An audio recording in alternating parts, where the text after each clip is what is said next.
একটা বাচ্চা ছোট্টবেলা থেকে তাকে অনেক কষ্ট করে বাবা মা মানুষ করে। তাকে অন্যায়ের প্রতিবাদ করতে শেখায় কিংবা মিথ্যা কথা থেকে বিরত থাকার জন্য শিক্ষা দেয়। মানে সমস্ত কিছুই কিন্তু ছোটবেলা থেকে তার পরিবার থেকে সে শেখে। যাদের শেখায় একটু ঘাটতি থাকে তারা বড় হয়ে হয়তো অন্যরকম হয়। আর যাদের শিক্ষাটা পরিপূর্ণ হয় এবং ঠিকমতো শিখাইতে পারে মানে ফ্যামিলির দিক দিয়া, তাহলে সেই বাচ্চাটা হয়তো একটু নমনীয় এবং মাধুর্যপূর্ণ হয়। একটা পর্যায়ে যাইয়ে যখন সেই বাচ্চাটাই বড়দের কথার কোনো প্রসঙ্গে সে যদি ভুল ধরে কিংবা প্রতিবাদ করে কিংবা কোনো একটা মিথ্যা কথার প্রসঙ্গে সে বলে যে আপনি যে কথাটা বলছেন সেটা সঠিক হয় নাই, সেই ক্ষেত্রে কি হয়, বাচ্চাটা বেয়াদব হয়ে যায়, ঠিকমতো তার বাবা মায়ের কথাও শেখায় নেয়, বড়দের মুখে মুখে কথা বলে, অথচ আপনি যে কথাটা বললেন সেটা কি সঠিক বললেন নাকি সেটা মিথ্যা বললেন নাকি সেটা মানে আপনার মন গড়া কথা বললেন, সেটা কিন্তু আপনি একবারও মানে চিন্তা করেন না, কিংবা ওই পর্যায়ে যে থাকে সেও কিন্তু চিন্তা করে না। যাই হোক, আমার ক্ষেত্রে কিন্তু এরকমটা অনেকবারই হয়েছে। দেখা যায় কি যে আমার বাচ্চারাই একটা জিনিস আমি ছোটোবেলা থেকে শিখাইছি যে কখনো অন্যায় করবা না এবং কারোর অন্যায় দেখলে সেটা দেখলে প্রতিবাদ করবা। সেই প্রতিবাদটা করাও কিন্তু এখন মনে করেন অনেক ক্ষেত্রে মানে বেয়াদব, তারপরে শেখে নাই, বড়দের মুখে মুখে তর্ক করে, ছোটোবেলা থেকে কি শিক্ষা দিছে, মানে এই ধরনের কথা অনেক সময় মানে শোনা যায়। মাঝে মধ্যে খারাপ লাগে এই কারণে যে যারা বড় হয় তারা সবসময় যারা মানে এই মনোবাসনা বা এই মন নিয়ে যারা মানে একটা পর্যায়ে অনেক কথা বলে, তারা একটাবার চিন্তা করে না যে আমাদের শিক্ষাটায় ভুল আছে। কারণ আমরা একরোখা একগোয়ামি এরকম কি সবাই? কিন্তু না। এই ক্ষেত্রে মানে এই কথাগুলো কেন বলতেছি, দেখা যায় ছোটোবেলা থেকে কিন্তু আমরা মায়েরা অনেক কষ্ট করে ছেলে মেয়ে বড় করি, তাদেরকে সব কিছু একটু একটু করে শিখাই, একদিনে কিন্তু হয় না এটা, কিন্তু কেউ সেটা বড় হইয়া মানে এবং সেই মোতাবেক পথ চলা শুরু করে কিংবা পথ চলতে চায়। আবার কেউ বা মানে না, সঙ্গদোষে নষ্ট হয়ে যায় বাচ্চারা। অনেক সময় হয় না যে ছোটোবেলা থেকে ভালোভাবে শিক্ষা বড় হয়, তারপর একটা পর্যায়ে যাইয়া বন্ধু বান্ধবের মানে প্ররোচনায় পইড়া নষ্ট হয়ে যায় কিংবা তারা বেলাইনে চলে যায়, সেক্ষেত্রটা একদমই আলাদা। আর যারা ছোটোবেলা থেকে শেখার পর তারা সেগুলো ধরে রাখে এবং ধরে রাখার চেষ্টা করে, তারা কিন্তু জীবনে মানে বড়লোক হোক বা না হোক অন্তত জীবনে সফল হয়। সুন্দর ব্যবহার করে, মানুষের সাথে ভালো আচরণ করে, তাদের আচরণে কেউ কষ্ট পায় না। তারপরে দেখা যায় যে নমনীয় ভদ্রতা বজায় রেখে মানুষের সাথে কথা বলে, কারোর কোনো ভুল দেখলে বা ভুল ধরাই দেওয়ার ক্ষেত্রেও সে অনুমতি নেয় কিংবা দেখা যায় আস্তে আস্তে বলার চেষ্টা করে কিংবা তাকে সেইভাবে বোঝানোর চেষ্টা করে। এই জিনিসগুলো কিন্তু আমরা ছোটোবেলা থেকে বাচ্চাদেরকে শিখাই। কেউ শিক্ষায় হয়তো ঘাটতি থাকে, আবার কেউ বা পরিপূর্ণটাই শিক্ষা দেয়, পরবর্তীতে সেটা ছেলে মেয়ে বড় হইয়া সেই রাস্তা থেকে অন্য রাস্তায় যখন চলে যায় তখন সে হয়তো সেইভাবে উপলব্ধি করতে পারে না।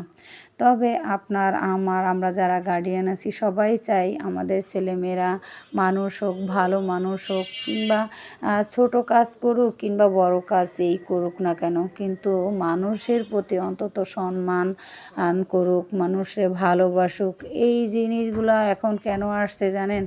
কারণ যে বাচ্চাটাই বড় হইয়া যদি মানে অন্যায়ের প্রতিবাদ করে কিংবা একটা ভালো পথে চলে, তাহলে দেখবেন তাকে কেউ পছন্দ করে না সেটা না, দেখা যায় অনেকেই তাকে পছন্দ করে না, তারপর তার পিছনে অনেক শত্রু হয়, তারপর তারে মনে করেন দমাইয়ে রাখার চেষ্টা করে, এরকমটাই হয় আমাদের সমাজে। কারণ এটাই হওয়াটাই তো স্বাভাবিক। একটা জিনিস যদি সে তার প্রতিপক্ষ যদি সত্যভাবে চলে বা কোনো কিছুর বিরুদ্ধে সে কথা বলে, তাহলে সে যদি এইগুলা থেকে তারে দাবাইয়া না রাখার চেষ্টা করে, তাহলে তো সে তার বড়ত্বটা জাহির করতে পারবে না, বা তার অপকর্মগুলো ফাঁস হয়ে যাইবে, বা কিংবা সে যেগুলো করতে চাইতেছে সেগুলো সে করতে পারবে না। আসলে এইভাবে কতদিন বলেন আল্লাহর এই জমিনে, কারণ একদিন না একদিন সফলতা আসবেই, বা একদিন না একদিন ইসলাম কায়েম হইবেই, এটাই তো বাস্তব, তাই না? কিন্তু সেটা যে কত দূরে এখনও, সেটাই আল্লাহ রাব্বুল আলামিন ভালো জানেন। আমি জানি না, কারণ ছোটোবেলা থেকে বাচ্চাদেরকে শিখাই যে এভাবে চলবা, এভাবে করবা, এভাবে বলবা, জানি না শেষ পর্যন্ত কি হয়। আজকে অনেক রাগে, ক্ষোভে, দুঃখে এই কথাগুলো বললাম, কারণ চারদিকের অবস্থান তো দেখি।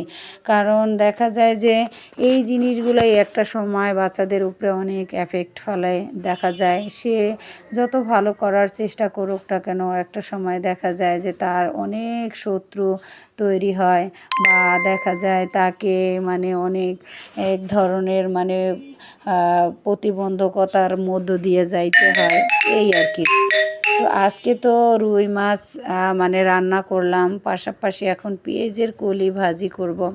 একটা সময় এই পেঁয়াজের কলি ভাজি বাসায় কেউ পছন্দ করতো না, কিন্তু এখন সবাই পছন্দ করে, এবং দেখা যায় যেদিন ভাজি করি তাদের কাছে ভালো লাগে।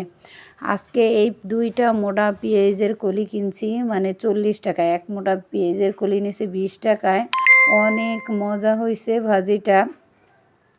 তো আমি পেঁয়াজের কলি ভাজি করতেছি আর একা একা চিন্তা করতেছি যে ভালো মানুষের দাম আসলে ঠিকই দেয় কখন, যখন সে হারিয়ে যায় তখন। আর দেখেন, আপনি যে কোনো জিনিস নিয়ে একটা প্রতিবাদ করবেন কিংবা একটা কিছু করার চেষ্টা করবেন, তখন দেখা যায় আপনার পক্ষে শত্রুর আর অভাব হবে না। আর একটা জিনিস আপনি কি বলবেন, কোনটা থুয়ে যে কোনটা বলবেন সেইটাই ভাইবা পাবেন না। আপনার যে নিজের যে পরিবারের যে মানুষগুলা, সেইগুলোই একটা সময় চাইবে না যে আপনি এত সুন্দরভাবে সমস্ত কিছু ম্যানেজ করে চলেন, কিংবা বাচ্চাদেরকে এইভাবে গাইডলাইন দিয়ে শিখাইতেছেন, কিংবা তারা একটা কিছু করবে বা করবে, এগুলা হয়তো অনেকেই ভালো চোখে দেখে না। তারপরও আমি মনে করি এগুলা শিখানোই উচিত, কারণ ছোটোবেলা থেকে আপনি যে শিক্ষাটা দেবেন বাচ্চারা কিন্তু সেইভাবেই বড় হইবে, এবং সেই শিক্ষাই তারা অনুকরণ করবে। কারণ একটা বাচ্চা যখন ছোটোবেলা থেকে বড় হয় তখন তার মা বাবাকেই কিন্তু সে অনুকরণ করে। আজকে অনেক কথা আপনাদের সাথে বলতেছি, আর সাথে সাথে আমি আমার কাজও করতেছি। দেখা যায় প্রতিদিন এই কাজ করার ফাঁকে ফাঁকে আমার অন্য কাজগুলোও সামলাইতে হয়। তার ভিতরে এই যে একটা নেশায় পাইয়া বইছে এই ভিডিও করা, এটারও কিন্তু সময় কম লাগে না, তারপরও করি, কারণ ওই যে একটা নেশার মতো কাজ করে। আবার এদিকে এখন ডিসেম্বর মাস, তো এই জন্য একটু ফ্রি আছি, কারণ স্টুডেন্ট এখন আসে না, বন্ধ। তারপরে আবার জানুয়ারি মাস থেকে শুরু হইবে। আর এদিকে আসলে মানুষের সময় তো সব সময় একরকম যায় না, এক এক সময় এক এক রকমের যাইবে, এটাই তো স্বাভাবিক। আমরা মানুষ আসলে এত ব্যস্ত থাকি সব কিছু নিয়ে, কারণ দেখা যায় যে সারা দিন কাজ আর কাজ নিয়ে ব্যস্ত থাকি। আসলে দুনিয়ায় যে কিসের জন্য আমরা আসছি এই জিনিসগুলোই আমরা ভুলে যাই।